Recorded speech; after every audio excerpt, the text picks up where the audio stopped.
Olá, esse é mais um vídeo de cálculo 1, agora falando de funções de n variáveis.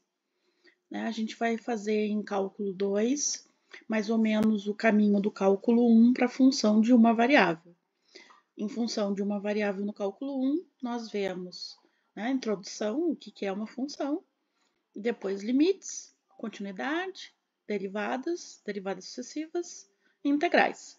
Então, nessa nossa unidade B, a gente vai ver a definição de funções, vamos ver um pouquinho de domínio, só para ter uma introdução mesmo às funções de n variáveis.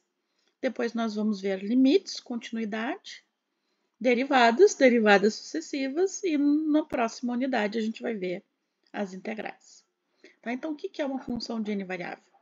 A gente tem que ver, aliás, de n variáveis, né? Vou fazer um paralelo com uma função de uma variável. Aqui ele pega cada x e corresponde a exatamente um y. Só que aqui, como nós temos n variáveis, n variáveis independentes, como nós temos uma independente no cálculo 1, como a gente tem n variáveis independentes, a cada conjunto de n variáveis independentes, a gente associa exatamente um número real que representa a variável dependente. Então, eu vou ler aqui para ser correta matematicamente falando. Seja A um conjunto do espaço n-dimensional, o A está contido em Rn ou é propriamente dito o Rn, isto é, os elementos de A são n uplas ordenadas ou pontos x1, x2, até xn de números reais. Assim como pontos no plano cartesiano, só que pontos no plano cartesiano só tem xy, só tem duas variáveis. E aqui a gente tem n variáveis. Por exemplo, nós temos volume de uma pirâmide. A gente tem o volume de uma pirâmide, a área da base vezes a altura dividido por 3. Então, o volume de uma pirâmide depende de duas variáveis. Duas variáveis independentes para calcular a terceira dependente, que é o volume.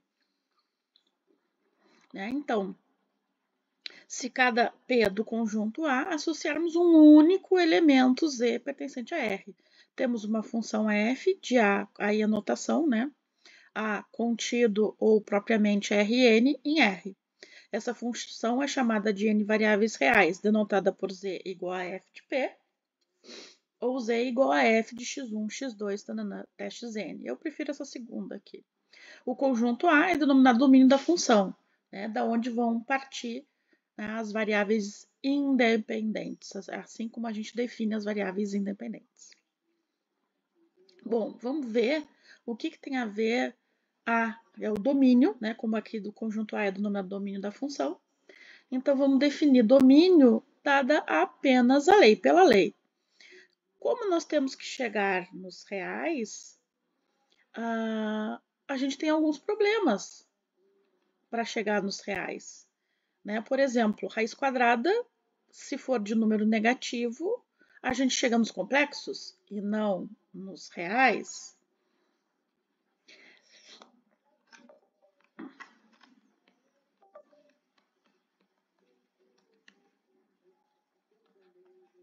Então, a gente tem raiz quadrada, a gente tem logaritmos, também pode haver problema, porque o logaritmando só pode ser positivo, estritamente positivo.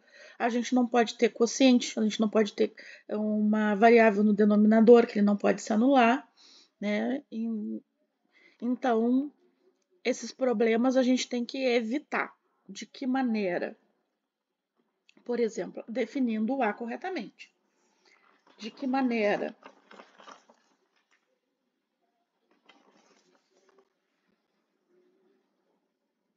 Bom, aqui no nosso primeiro exemplo, como é uma raiz quadrada, então, seria maravilhoso se eu tivesse com a caneta selecionada, né? Então, pela lei da função, a gente tem uma raiz quadrada, então, o que está dentro da raiz quadrada, que é 4 menos x quadrado menos y quadrado, não pode ser negativo. Então, tem que ser maior ou igual a zero.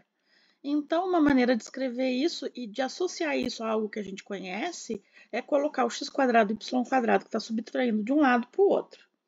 Então, vai ficar 4 maior ou igual a x² mais y² ou o que é mais usual, x² mais y² menor ou igual a 4. Então, o que isso representa, na verdade? Isso representa o conjunto de todos os pontos que estão num círculo centrado na origem de raio 2 e os pontos internos, né? Então, isso forma o conjunto do domínio.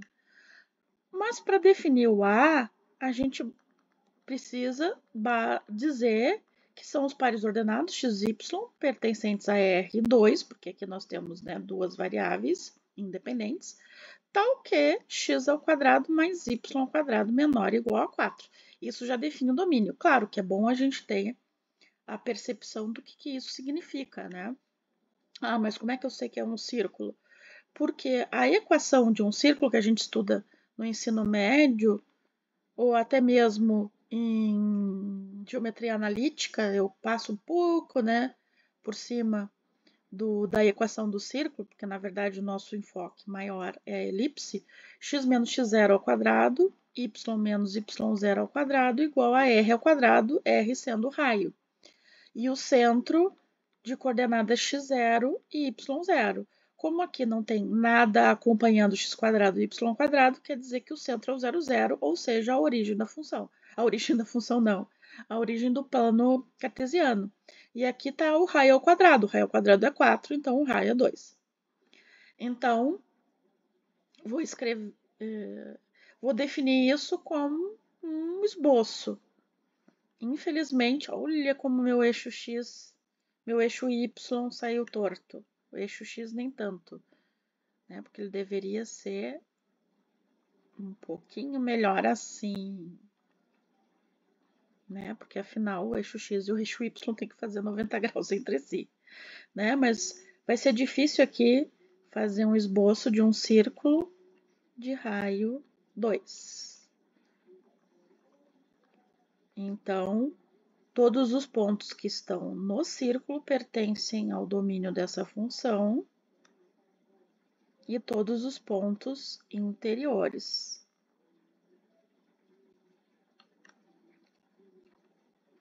Então, esse é o conjunto A, domínio dessa função. Então, o A aqui, região interna e o círculo, né? Então, é a linha em que os pontos distam 2 unidades do centro do plano cartesiano e todos os pontos interiores. Certo? Então, o próximo exemplo também tem o problema nos reais, que é o logaritmo. Como eu disse para vocês, logaritmo era um dos problemas. Então, também, pela lei da função, nós temos que excluir logaritmandos negativos e o logaritmando zero. Então, o x menos o y, que é o que está dentro do logaritmo, esse logaritmo de Bézier, que é o logaritmo neperiano, x menos y tem que ser maior que zero. Ou melhor, escrevendo y menor do que x. O que isso significa? Bom, que o domínio é o conjunto dos x e y pertencentes a R², tal que y menor que x. Isso já define o conjunto A. Mas para a gente entender de fato o que é esse conjunto A, vou tentar esboçar também o gráfico. Então, também no plano cartesiano, porque o plano cartesiano é R2, né? Então, xy é o plano XOY. Claro que essa função seria no R3, né? Então, ela sai do R2 e chega nos reais. Então, ao todo, ela tem 3 variáveis, 2 independentes e uma dependente.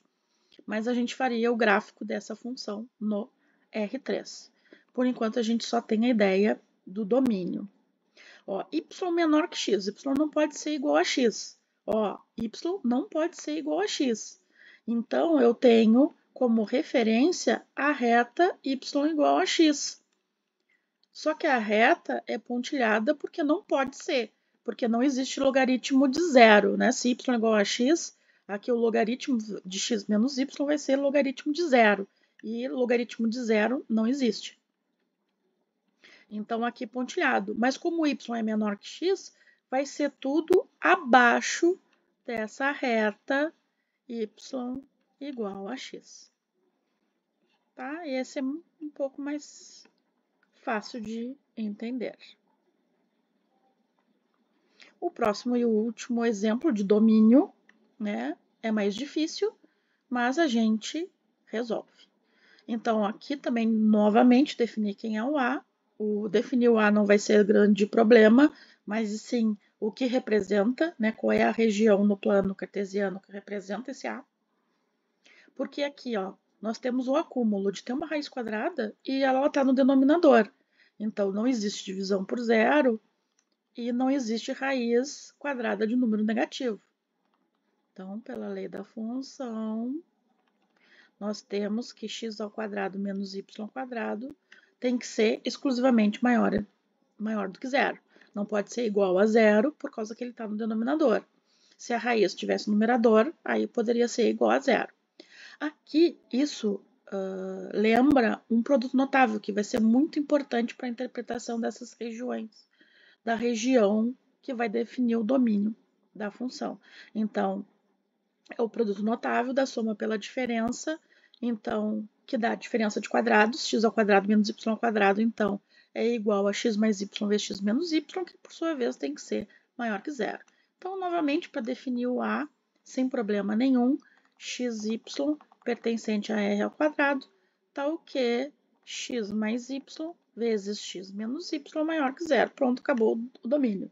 Agora, e para interpretar essa região? Aí sim, ó, nós temos que pensar aqui, ó, que isso aqui representam dois números.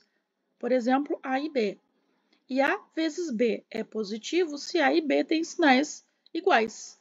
Então, ou x mais y é maior que zero e x menos y também, aí os dois são positivos, o produto está positivo, ou x mais y é menor que zero e x menos y também. Que aí o produto dos dois negativos também, né, pela regra de sinais, dá positivo.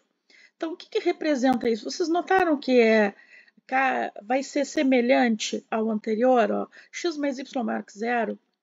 Eu posso fazer uma referência como y maior que menos x, passar o x que está somando para o outro lado, subtraindo. E aí a gente pode fazer uma referência a uma região acima da reta y igual a menos x.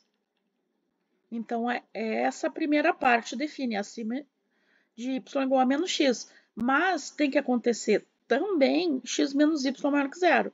Ou seja, y menor que x, né? Vai passar para o outro lado somando, vai ficar x maior que y.